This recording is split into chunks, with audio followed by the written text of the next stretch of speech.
Hello, City Church. My name is Harman. I grew up most of my life in Toronto, Canada, and my parents moved to the U.S. in my last year of college at the University of Toronto. The first time living without my family was initially quite difficult, although it became a canvas of God's grace as it gave me the freedom to explore Christianity outside the faith that I grew up in, which was Sikhism. This is a religion in India that believes in one God and Jesus as one of many messengers of God, but not the Son of God, and not the only way to salvation. My own faith journey began with attending a church in Toronto with some college friends. After many difficult trials, a year later, I finally gave my life to Christ and got baptized a month before starting medical school.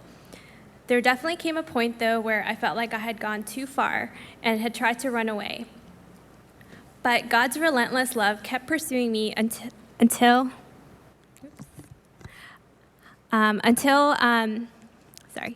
God's relentless love kept pursuing me until I finally chose Jesus over everything else, including my old religion, my old identity, and my family's approval, which was very difficult.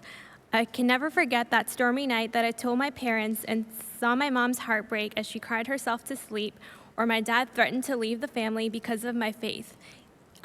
Because of my conversion. By God's grace, in time, my immediate family had come to accept me for my new faith, even if they don't share it with me yet. My mom and my brother have even visited church with me since then, and in fact, my mom came for the first time to City Church last weekend for Mother's Day, which is pretty neat. City Church itself has been a huge blessing and an act of God's grace in my life. I'm a pediatrician in training, and as part of that training, I've lived in 4 different countries and 3 different states in the last 7 years.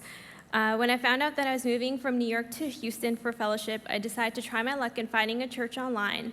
I stumbled on City Church and found myself going back to the virtual services week after week until I could finally visit in person last June. It's interesting that I'm officially joining City Church today, given that it's already been a year of me attending and a year and a half, including virtually, which is already longer than I've ever been able to be part of any church so far. God has always provided the exact church and community that I've needed for each new season, as is now the case with City Church. I couldn't be more excited to take the next steps to make City Church my new home.